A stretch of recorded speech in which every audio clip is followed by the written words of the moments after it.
জেনে না বুঝে অনেক পাপ করতেছেন, ভাবতেছেন পার পেয়ে যাবেন, কিন্তু একটা কথা সবসময় মনে রাখবেন, পাপ তো আপনাকে মুছতেই হবে, হয় দুনিয়াতে চোখের অশ্রু দিয়ে, না হয় আখিরাতে জাহান্নামের আগুন দিয়ে। নিশ্চয় সমস্ত কর্ম নিয়তের উপর নির্ভরশীল। সহিহ বুখারী ১, সহিহ মুসলিম ১৯০৭। তোমাদের মধ্যে সর্বোত্তম সেই ব্যক্তি যার চরিত্র সবচেয়ে বেশি সুন্দর।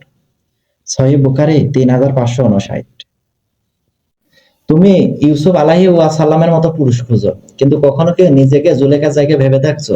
জুলেখা তিনি ৩০ বছর ইউসুফ আলাইহিস সালামের প্রেমে কাঁদতে কাঁদতে নিজের চোখ পর্যন্ত নষ্ট করে ফেলছিল, তারপরে ইউসুফ আলাইহি ওয়াসাল্লামকে পাইছিল। আল্লাহ ততক্ষণ বান্দার সাহায্য করে থাকেন যতক্ষণ সে তার ভাইয়ের সাহায্য করে যায়। সহিহ মুসলিম ২৬৯৯। তোমাদের মধ্যে ততক্ষণ পর্যন্ত কেউ প্রকৃত মুমিন হতে পারবে না যতক্ষণ না সে তার ভাইয়ের জন্য তা পছন্দ করে যা নিজের জন্য পছন্দ করে। সহিহ মুসলিম ১৩, সহিহ বুখারী ৪৫। ভবিষ্যৎ অনিশ্চিত, কিন্তু মৃত্যু নিশ্চিত। আমরা ভবিষ্যতের কথা ভেবে যেভাবে নিজেকে পরিপাটি করে গড়ে তুলি, যদি মৃত্যুর কথা ভেবে সেইভাবে নিজেকে পরিপাটি করে গড়ে তুলতে পারতাম, হয়তো শেষ বিচারের দিন হাসরের মাঠে আল্লাহর সামনে দাঁড়াইতে পারতাম। আমি জীবনের ওই দিন পর্যন্ত চেষ্টা করে যাব। আমি জীবনের ওই দিন পর্যন্ত চেষ্টা করে যাব, সেদিন পর্যন্ত আমার হাত পায়ে শক্তি থাকবে, তবুও কোনো বাতিলের সাথে আপোষ করব না, ইনশাল্লাহ। কষ্ট এমন একটা জিনিস যা সবাই করতে চায় না, আবার সফলতা সবাই চায়। যে ব্যক্তি কষ্ট করে সে একদিন না একদিন সফল হয়। এজন্যই আল্লাহ সূরা ইনশির আয়াত ৬ বলেছেন, নিশ্চয়ই কষ্টের সাথে রয়েছে স্বস্তি। আপনি কষ্ট করে যে কাজই করেন না কেন, দিন শেষে একটা স্বস্তির নিঃশ্বাস ছাড়া যায়। আলহামদুলিল্লাহ।